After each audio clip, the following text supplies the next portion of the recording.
নিরস্ত্র ফিলিস্তিনিদের ওপর ইসরায়েলের বর্বর গণহত্যার প্রতিবাদে ডাকা বৈশ্বিক ধর্মঘটে সংহতি জানিয়েছে বাংলাদেশের বিভিন্ন রাজনৈতিক দল ও সংগঠন। ইসরায়েলি পণ্য বর্জনের ডাক দিয়ে কাজ এবং শিক্ষা প্রতিষ্ঠান বন্ধের ঘোষণা দেওয়া হয়েছে। গাজাবাসীর সমর্থনে সোমবার রাজধানী ঢাকায় সংহতি সমাবেশ, বিক্ষোভের ডাক দিয়েছে জামায়াতে ইসলাম, ছাত্রদল, ইসলামী ছাত্র শিবির, হেফাজতে ইসলাম ও ইসলামী আন্দোলন।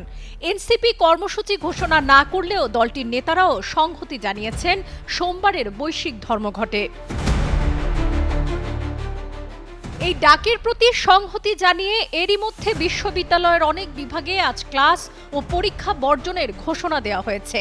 একই সঙ্গে ঢাকা বিশ্ববিদ্যালয়, ব্র্যাক ইউনিভার্সিটি, বাংলাদেশ প্রকৌশল বিশ্ববিদ্যালয়, চট্টগ্রাম প্রকৌশল ও প্রযুক্তি বিশ্ববিদ্যালয়, Green University, IUBT, Northern University, East West University সহ বহু শিক্ষা প্রতিষ্ঠান গাজার প্রতি সংহতি জানিয়ে আজ ক্লাস পরীক্ষা বর্জনের ডাক দিয়েছে।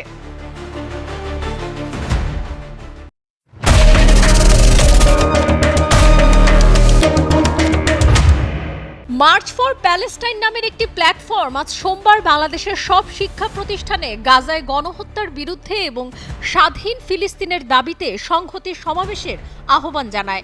তারা আজ বিকেল 4টায় ঢাকা বিশ্ববিদ্যালয়ের রাজু ভাস্কর্যের সামনে সংহতি ও বিক্ষোভ সমাবেশের ঘোষণা দেয়। এই কর্মসূচি সফলের আহ্বান জানিয়ে নিজেদের ফেসবুক আইডিতে পোস্ট দিয়েছেন ইসলামী ছাত্র শিবিরের ঢাকা বিশ্ববিদ্যালয় শাখার সাবেক সভাপতি আবু সাদিক কায়েম।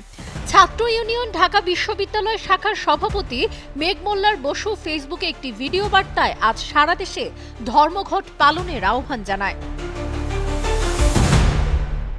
এদিকে আজ বিকেল 5টার দিকে বায়তুল মোকাররমের উত্তর গেটে বিক্ষোভ করবে জামাত। গ্লোবাল স্ট্রাইক ফর গাজা কর্মসূচি পালনের আহ্বান জানিয়েছে ইসলামী ছাত্র শিবির। ফিলিস্তিনিদের প্রতি সহমর্মিতা প্রকাশ করে আজ বিশ্বব্যাপী কর্মসূচির সঙ্গে সংহতি প্রকাশ করেছে জাতীয়তাবাদী ছাত্রদল। এর অংশ হিসেবে মঙ্গলবার সকাল 10:30টায় দেশের সব শিক্ষা প্রতিষ্ঠানের সামনে মুখে কালো কাপড় বেঁধে অবস্থান এবং দুপুর 12টায় প্রতিটি শহরের সব শিক্ষা প্রতিষ্ঠান থেকে মিছিল বের করে বিক্ষোভ সমাবেশ শুরু করেছে।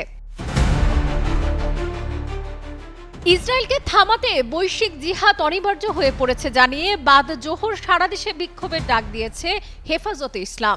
এনসিপির মুখ্য সংগঠক সার্জিস আলম ফেসবুকে লিখেছেন, সারা দেশের ছাত্র জনতার একসঙ্গে রাজপথে নেমে ইসরায়েলি খুনিদের বিরুদ্ধে প্রতিবাদ জানানো উচিত।